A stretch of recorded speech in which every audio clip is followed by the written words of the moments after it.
Welcome, good-natured viewers, to another edition of Animal World, Our Co-Inhabitants. Today, we feature the first of a two-part series on Mary Getten, a telepathic animal communicator from the state of Washington, USA. Miss Getten is the winner of the 2007 Nautilus Book Award for Communicating with Orcas, The Whale's Perspective. As the title suggests, the book chronicles her inner conversations with orcas and how these special beings view the world. The Nautilus Book Award is for works that contribute significantly to our society's well-being and that embrace spiritual and ecological values such as compassion, sustainability, simplicity, and global peace. Recently, Miss Getten kindly took time from her busy schedule to share with us some of the messages she has received while communicating on a heart-to-heart level with both wild and domestic animals. I'm a professional telepathic animal communicator. I've spent the last 15 years talking to people's animals around the world, and I do most of my work on the phone. Telepathy is the universal language, and so you don't need to be with an animal. Time and space really doesn't matter. I've spent more than 25 years working with marine mammals. And in my professional practice, I spend most of my time talking to domestic animals. How did Miss Getten become involved in communicating with animals? I loved animals as a child, and I always wanted to work with animals. When I was in high school, I used to read every National Geographic about Jane Goodall. But how I got involved with animal communication was when I was working at the Marine Mammal Center in Sausalito. And this was in the late 1980s. I met a teacher named Penelope Smith, who is one of the founders of animal communication. And so I took a class from her because I thought if I could help at the center talking to seals and sea lions where we didn't know what was wrong with them, I would be a big asset. But after I was in the Bay Area, I moved up to the San Juan Islands in 1990, which is an area of Washington State and British Columbia where there's a resident population of close to 90 orcas. And it was leading whale watch trips and seeing these guys that really got me to start working with my telepathic communication skills, because I wanted to know about those whales, who they were and what they thought about, and all the questions that researchers can't answer by just observing them. I realized that this is a way we can do research without all the grants and the degrees. It's talking to them directly. During that time, I got to know a whale by the name of Granny. And she is an orca. And she was born, the scientists believe, in 1912. So she's a very ancient whale. And I knew she would have a lot to say. And so I spent more than a year interviewing Granny, her son Ruffles, and many other whales in the community about who they were as beings, what their hopes and desires were, how they worked out leadership issues or social structure within the pod itself. And I was able to publish this information in a book called Communicating with Orcas, The Whale's Perspective. I wanted to put this information out so that people could find out who these animals were, because they are really kind, loving, non-judgmental beings, and also to help people understand how to communicate with animals. According to Miss Getten, whales are highly spiritual beings and have told her many amazing things about our planet and how they are trying to help humanity. Wild animals are connected to, say, the Creator, that sense of oneness of all there is. And I'll go even further with that, and I would say whales are totally in that place. I do see whales as being in more or less an enlightened state of consciousness where they're connected to everything and they operate from that place. They're totally non-judgmental. I've had so many conversations with whales about what humans are doing to the planet, and they have said that, it does no good for us to judge you. That's not going to change it. All we can do is keep sending you love and hope you get it and that you don't destroy the planet. So that's one of the messages I've had from the whales. But they are in a high state of being. That's why I spend a lot of time around whales. I found that, like when you sit with a human master, you can raise your consciousness just by being in that energy field. I find the same thing with the whales and dolphins. When you spend time with them, it helps to raise your consciousness. We will pause now for some messages, and when we return, we will learn from Mary Getten how we can get in contact with whales in our own home. Please stay tuned to Supreme Master Television.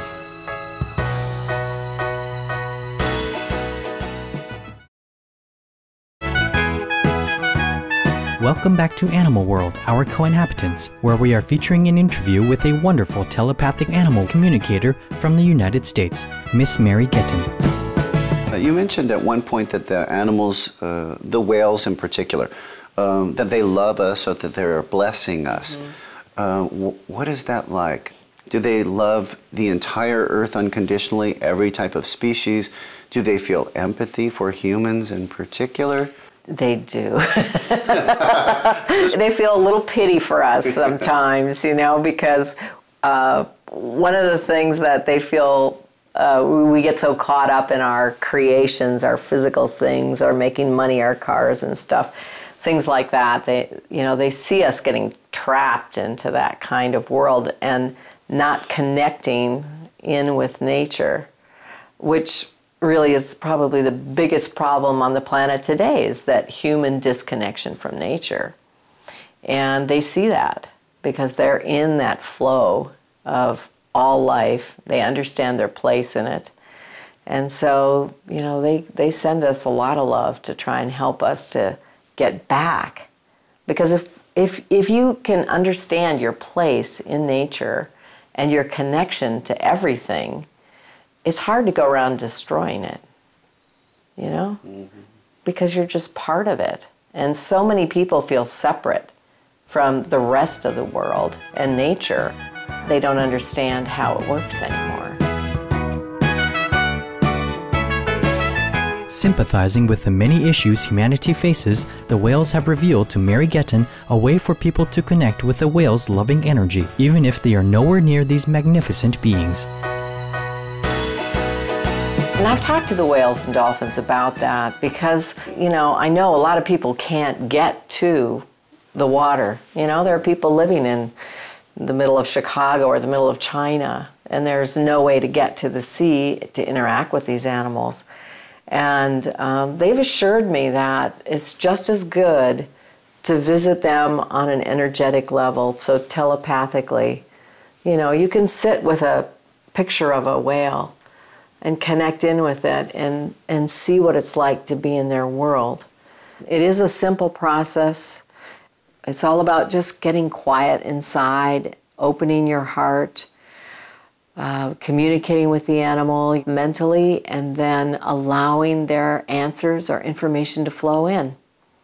So it is something that anyone can do. And I've had many people report to me after reading the book that they were able to talk to Granny as well.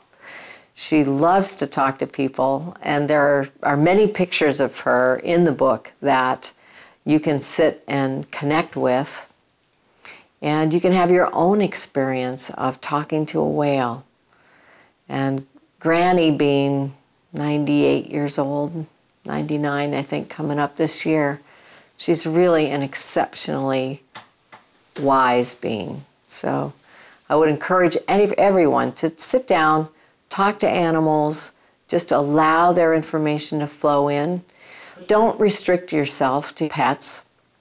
There are billions of animals out there, and experiment with every kind of animal. Experiment with animals that live in that fly, that live in the sky. Talk to animals that live in the water. Try talking to animals that live in the ground. See if you can connect with all different facets of the animal kingdom, because it will really enrich your lives and the lives of all the beings on this planet. We asked Mary Getten if the nature of the messages she receives varies depending on the species. For example, would the conversation be any different if one connected with a snail versus a canine companion? I would say that larger animals have more complex thought processes that are more similar to humans than, say, a snail. They operate on a little simpler level. They don't have quite as many interactions and things that they need to deal with. And animals that live with people, like dogs and cats and horses, they tend to develop themselves even more highly towards our direction because they want to fit in our world and understand us better. Miss Getten says that there is telepathic communication between members of the same species and provides an example of how birds use this gift from heaven. When you do see those big groupings, they're communicating verbally, but they're also communicating telepathically. So they're all connected up mentally, and they know where they're going. And if something happens, like say where one of them needs to go down, they generally will all go together. Have you ever seen those groupings of like starlings where you'll get thousands and thousands? And I've watched them move around a town, and as this swarm moves, you'll see them popping up from here and there. It's like they collect everybody before they go to bed. It's a fascinating thing to watch, and you can see how they are communicating. They're like calling out to everybody in their big family group to come out. It's time now. We're all going to wherever it is that they roost at night. We sincerely thank Miss Getten for sharing her wonderful knowledge regarding the animal kingdom, including how we can interact on a deep level with our animal friends. For more details on Mary Getten, please visit www.marygetten.com. Communicating with Orcas, the whale's perspective is available at the same website. Friendly viewers, please join us again tomorrow when we feature part 2 of our program on telepathic animal communicator, Miss Mary Getten. It was a pleasure having your company today on Animal World, Our Co-Inhabitants. Up next is enlightening entertainment after noteworthy news. May the love of the divine guide us all. For more details, please visit www.suprememastertv.com/AW.